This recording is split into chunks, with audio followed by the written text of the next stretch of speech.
Hello, hello. If we haven't met, my name is Joi Renique. I am the founder of Celebrate Legacy, and I have Dr. Cheryl Price here. She is the founder of Pink Ribbon Moms, and we are going to be talking about transformational grief today. But before we get into that, Cheryl, go ahead and introduce yourself and let everyone know about Ribbon Moms and how that got started. Okay, thank you so much. As you said, I'm Cheryl Price. I am the founder of Pink Ribbon Moms. And at Pink Ribbon Moms, it's a place where we provide support for moms who've lost their daughters to breast cancer. We provide care, comfort, community, and remembrance. And the remembrance is akin to what Joy is doing. She does legacy, celebrate legacy. So I think we're right. We're in the same place. We're on the same page. So um, Pink Ribbon Moms was actually born out of the loss of my daughter. She was 37 years old to breast cancer. So I was at one point weeping at the side of my bed, and I was just, of course, doing why my daughter, you know, she was my best friend, now I'm here by myself type of thing. And then a voice came to me and said to me, there are thousands of moms who've lost their daughters to breast cancer. And then the words Pink Ribbon Moms came to me. And because I facilitated women's groups over the past at least 30 years, um, it really wasn't a stretch for me to start Pink Ribbon Moms. And that's where we are now with Pink Ribbon Moms, and specifically looking at legacy, how to preserve our daughter's legacy. So I'm going to stop there, and I'm going to, because I could keep talking. and No, and I thank you for that. And so what brought us here today is I am hosting the Don't Grieve Alone retreat. That is happening this weekend from Friday to Sunday. It's my fourth time running the event. And this time we're really focusing on connection, community, realizing that we can't do this by ourselves. And so each of the live sessions that I have planned during the actual retreat is focused on a specific type of grief because a lot of times people don't know grief shows up in so many different ways. But I thought it would be really meaningful for you and I to open up promotion and get people interested in knowing what's going on by talking about transformational grief because everybody experiences grief, but sometimes grief changes who you are, like the entire fabric of your being, the identity that you had before something happened, you no longer, connect to that identity. So it's about that self, but then it's about how you present yourself to the world. So I want to ask you first, how would you say your transformation, what did that look like? I know you talked about a little bit, you was just sad, you were crying all the time, and then it came to you, but right. now, now today, how did that transformation kind of build over time, and then how did it reach to where you are today? Okay. And of course, it did happen over time. And I just want to comment on one thing that you were saying about how grief changes us and grief transforms us into a really a different person with a different life. Because I remember saying that to myself, to my therapist, I want the old Cheryl back. And what I found out is that Cheryl, before my daughter passed, she no longer exists. I have to find my way, or I'm finding my way to I guess, a new place, new life, new type of being. So I just wanted to throw that in there because that's very important to understand that the grief does change you, but we're going to transform the grief into something that's really beautiful, really lovely, uh, into love, into purpose. So my story for my transformation, when my daughter died, and she died at home, I actually watched her take her last breath. I was very, very, very angry. And the reason I was angry, and I'm going to be very transparent here because this is my story. I was very angry because I was praying for her to be healed when she died. So I'm like, wait a minute. I'm praying for my daughter to be well, and then she just kind of like dies anyway. So I was very angry. I was very confused. I was very upset, and I felt betrayed because God did not heal my daughter. So the only place I was living, probably for 2 years, was in that place of anger. And I couldn't get past that because I'm like, I feel really betrayed because God didn't heal her. So one of the times I was um, just sitting in my room, and I always replayed her death, not every day, not every week, but whenever I thought about it, I always replayed her death, and to me, it was very negative, and I saw it as a negative thing. So as I'm sitting in my room, this voice came to me and said, "Look at her death from her perspective." And so I'm like, okay. So when I look at death from her perspective, I was naming a few things that were, were happening with her. And I said, for one thing, she's at home. That was a good thing. And I'm sure that was a good thing for her to be at home in her own room, in her own bed. Her mom was there. And I had a habit of, and this is when I was praying for her, I would always put my hand on her forehead.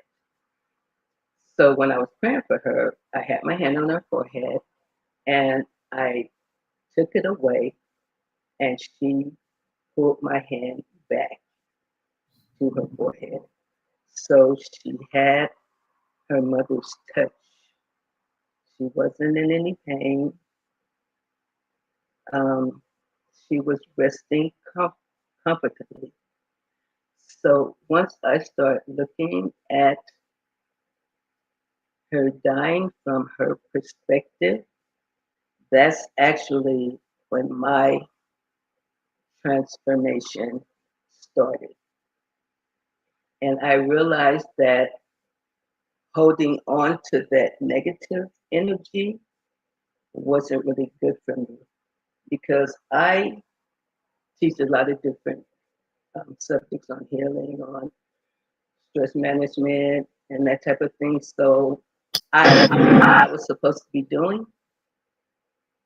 And I said, okay, Cheryl, you're going to have to let that go and you're going to do what you tell and teach other people to do. So that's when I started doing a lot of legacy projects. And the legacy projects helped me to begin to move forward. The legacy projects that I was doing helped me to start my healing. It actually caused me to create Pink Ribbon Moms. And I just want to, just for a minute, just show you some of the legacy projects I did. It only took a second. And that's what I was going to ask, because these are gifts for other people who are grieving, and they have, and you're working with them to be able to help them create tangible memories of their loved ones. Am I getting that right? I'm sorry, could you repeat that? I'm so I sorry. said, so these legacy projects that you're mentioning and that you're about to show us, these are things that you created for other people that are grieving. So not just in remembrance of Steffi, but these are things that you did in order to help people memorialize their loved ones that they were grieving. Is that correct? That is correct. And I created these. This one is actually my favorite. This is a teddy bear that I created out of two of her shirts. And, you know, when I hold it, her scent is on it. So it's like, mm. And then that helps me, that connects me to her. And then I have a memory jar, which I created and the moms create, where we take it and we put um, stories and events in it. And anytime we're feeling um, not well or grief is coming upon us, then we can open the memory jar, pull out a story that we put in there, read it, relive it, and that helps you stay connected to your daughter. And also, we have that the moms do. These are pillows, and this pillow has a lot of her pictures on it. So that's another project that we do. So those are, I think it's three of the ones that we do.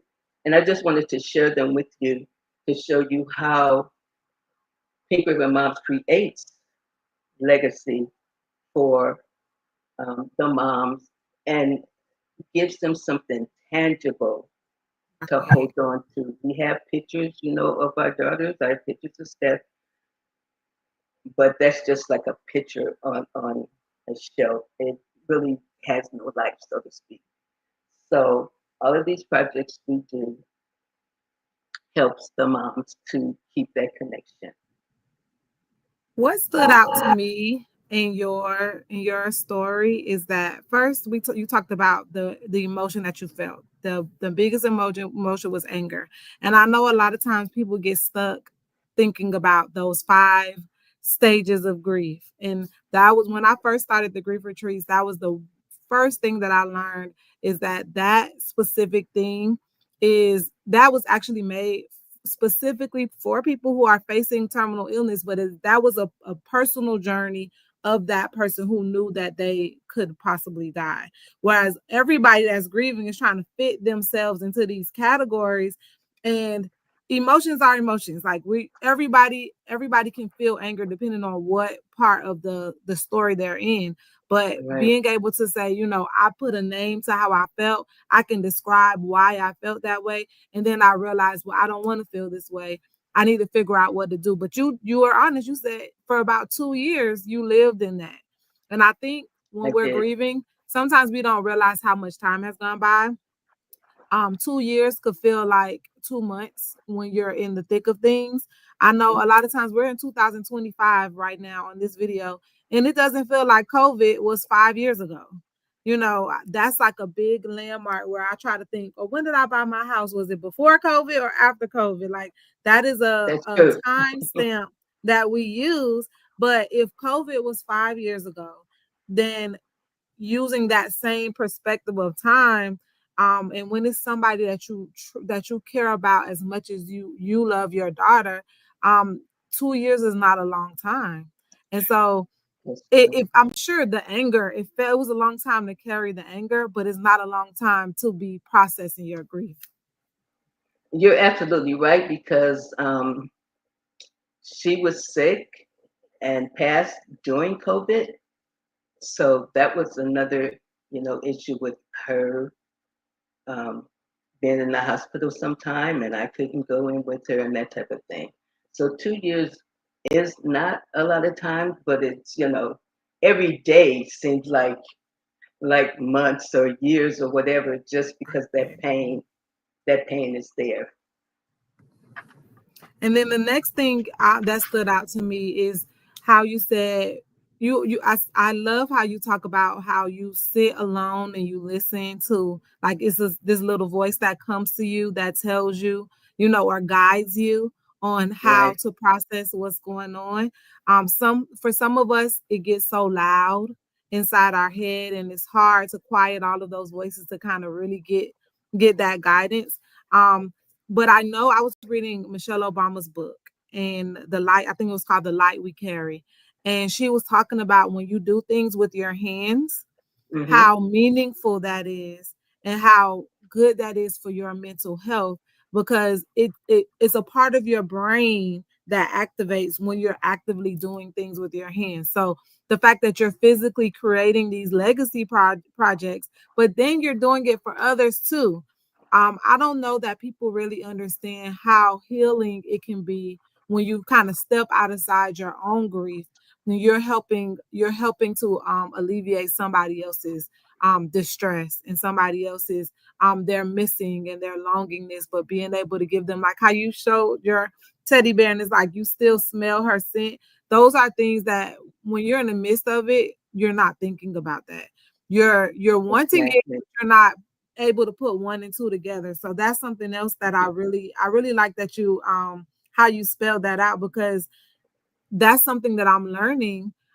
Even and it doesn't even matter what type of grief you're experiencing. A lot of times we talk about the death of a loved one, but sometimes, like you just said, the grief of time that you were able to spend, the grief of the future. There's so many things that pile on top of each other when we lose something that we love. And so I wanted to take a moment to also focus on that as well. Okay. Focusing on um, losing someone that we love. When I look at that, I look at the different types of grief. And one of the types I think one of them is anticipatory grief. And I want to share a story about that. And I think that's where I was and where I was living. When I retired, I had a part-time job. I was working at Joanne Fabrics, and I was working at the cut table, which is where the customers bring the fabric, and I cut it from whatever they say, 1 yard, 2 yards, 10 yards, or whatever. So this one particular day, um, a customer, two ladies came to the counter, and they were talking about the fabric, how much fabric they needed, and what happened to me, and I don't even know where this came from, but I felt the grief just kind of enveloped me right there at that time. And I had to turn my back to the customers because I was feeling so much of that weight of grief. And I'm like, where did this come from? And I had to pull myself back together and really talk myself down so I can turn back around and continue my work. And Steffi had not passed at that time. So I found out through their conversation that that was a mother and a daughter.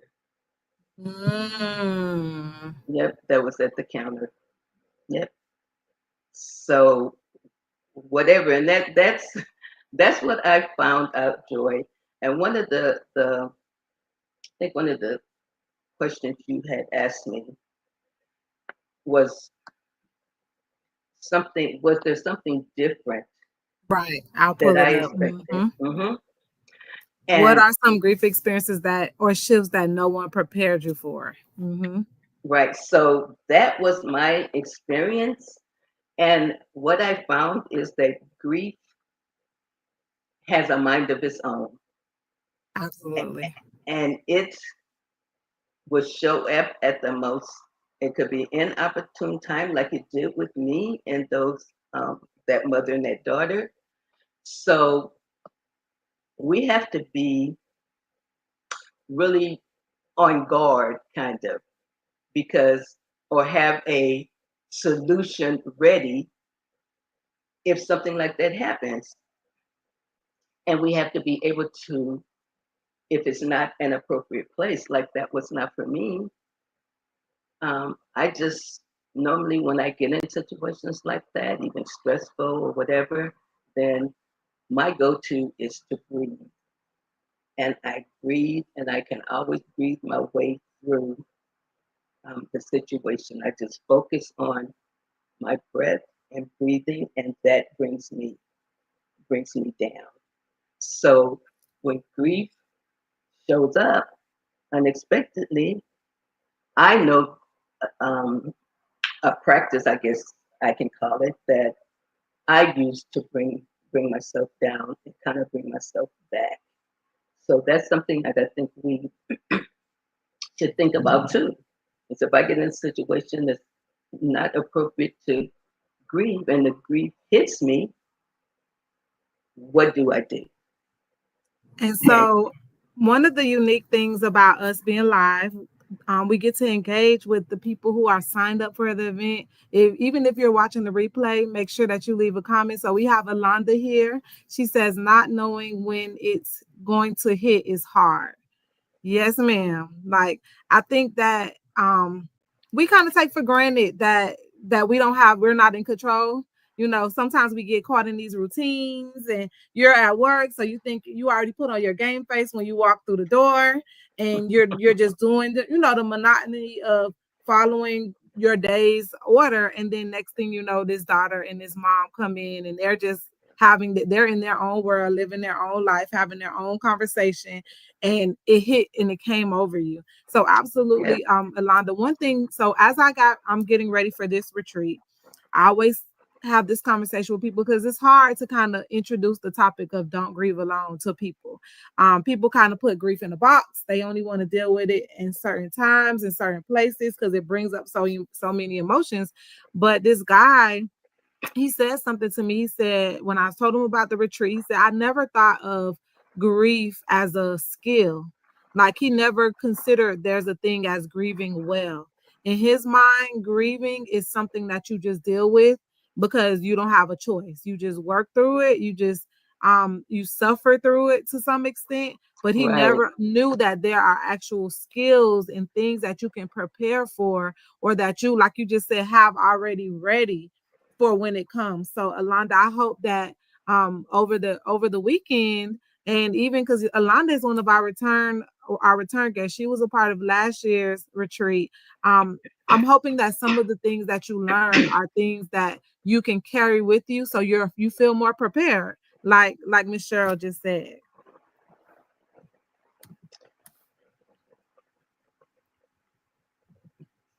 So some of the things you can do to be prepared is, like, I do the breath work, and it depends too a lot on your coping skills, how you have learned to cope with just any situation that comes up in your life that you're not necessarily prepared for. So you kind of have to look at who you are. How did I cope with this particular thing? Because we've all had things in our life that, upset us, caught us off guard. And if coping skills are not that positive, then even in your life and not just with grief, we always have to be ready to be able to, and I'll just use the term, bring ourselves down, just to bring ourselves back to where we need to be. So However you cope, like I said, some maybe, you might count to 10, and that will help. It may seem like simple, but and it's been used a while. It's even sometimes used in comedy, but counting to 10 will Mhm. help you bring yourself back down to normal. So you just think about how you cope and what things you can do. And if you can't, or if you end up in a situation where that grief just hits you, then you can, if you're in a group, just kind of excuse yourself, go somewhere else, um, and go ahead and let the tears out or the frustration out or whatever it is. So just look at how you can cope with that grief whenever it hits. Because like I said, we don't know. It has a mind of its own. We don't have to have any triggers. And I thought in the store, and I didn't understand, but there was a trigger that I wasn't aware of consciously. But the mother and daughter at the counter was that trigger for me. So we do have to find ways, whoever you are, however you live, however you conduct your life, to find ways to cope when it hits you. And so that's why I use this year's theme to be "Don't Grieve Alone." I know a lot of times when we're trying to get back centered, get back to cope and deal with the things that is bothering us, we isolate ourselves. We don't understand, or we don't even have the capacity to be available to others in a way that they might need us, they might want us, True. or that we might want to be for them, right? And That is another true. question that Alonda asked is, I would like to help others as I'm struggling with my grief. I think it's important to find ways that honor yourself in the midst. So, like, I love the idea of the legacy projects because that's something when you're up at night and you can't sleep and you want to busy your mind, you can start working on something. You don't have to be on the phone. It doesn't require another person present in Right. that moment. Finding things that you can do for others that gives you that space, if that's what you need. I'm the type of person I like to do things together. And Hmm. so with this retreat, I tell everybody, find an accountability partner. Find somebody to join you when we do the live sessions. Make sure you guys both have it on your calendar. So now you can't just skip out on it because that person is there waiting for you to also participate. So you guys have something to talk about. So figuring out what boundaries you need to set, but That's true. also what accountability you need to have so that you can show up. Because for me, sometimes I might not feel like doing something, but when I do it, I'm like, I'm so glad I did this. I'm so glad Hmm. I went.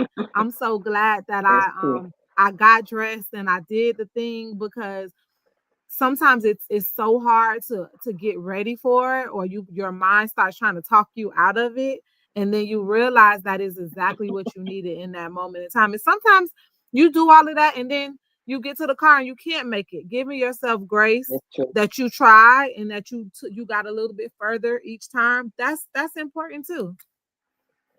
Yeah. Just to piggyback on what you were just talking about, talking yourself out of stuff. I was today, maybe yesterday, late last night, talking myself out of doing this live with you. And I said, well, let me just call her and tell her, we could do it another time. It's really no big deal. But then I caught myself and said, you are supposed to be doing this. And I think because, or not think, I know because of the subject matter and the topic that I was focusing a lot on my daughter. So that was kind of triggering me. And I was like, we could just do it another time. Or, I'm saying, it's really not a big deal. We don't have to do this. Let me, text her and tell her it's okay. But like you said, once we got started, I'm glad I did this and I'm glad I'm here. And just being here and talking this out is still is supporting me. I'm supporting myself. Um, I'm Absolutely. helping myself. So I'm glad that I did not talk myself out of being with you today. Yay! I'm so glad too. And that's so we have to wrap up our talk, but I think we hit some really really important things. One, talking, being able to say things out loud, process things, helping other people. That's so important. Doing, physically finding something with your hands that you need to do. That's something that is going to activate parts of your brain that's going to get you moving. And then Right, three, legacy. Making sure that you understand there are some things that's so important that we can't put off, we can't forget about, we can't procrastinate, that we have to do. So I'm so thankful that you had the time to come and speak with me, talk about your story, share about Steffi. I love, love, love that we had the opportunity to talk with you, Elonda. And she says, mm-hmm. thank you for showing up. Thank you for showing up. We all showed up for each other. And even though it's just us three right now, because this is on YouTube and this is live, we have the opportunity to still be a blessing even after this live is over. So is there any final thoughts that you want to share before we end our session? I have, also, I didn't show you this. This was a book, it's actually a journal. And that's one of the things that can help moms move forward into healing. And all of the projects that I mentioned are for that purpose, to not keep the mom stuck and to move forward in their new life, their new self, um, doing things that will bring them joy, bring other moms joy. So I have this journal that I wrote. And when you were talking about doing things with your hands, um, I remember one day last week I was just sitting down and I said exactly that. I said, I need to do something with my hands. I was just feeling that. I'm like, I need to go sew, I need to go buy me some yarn and crochet or do something, because I just felt I needed to do something with my hands to keep my hands busy, keep my mind engaged. So that is something that is important. You mentioned that, doing things with your hands and doing the legacy projects helps you to move forward, not without your daughter, but bringing your daughter with you always. Because even though she may be gone, or your loved one um, may be gone, like I always say, I'm always Steffi's mom. I will not be her mom. So Okay, well, I'm gonna drop your website in the comments so that everybody could take a look at the things that okay, you created so that we can all stay connected. I hope that you are signed up for the Don't Grieve Alone retreat. If not, here's the link in order for you to register. Make sure you go to retreat.celebratelegasi.net. And I again thank you so much, Cheryl, for taking the time out of your day to let us know about what you're doing and how you have processed your grief, even though it transformed you into somebody that you didn't sign up to be. That's the craziest part. It's like we didn't sign up for this, but we're showing up and we're here for you. So I hope you guys are ready for this weekend. And again, thank you so much, Cheryl, for your for being here with us. and thank you. All right. Bye.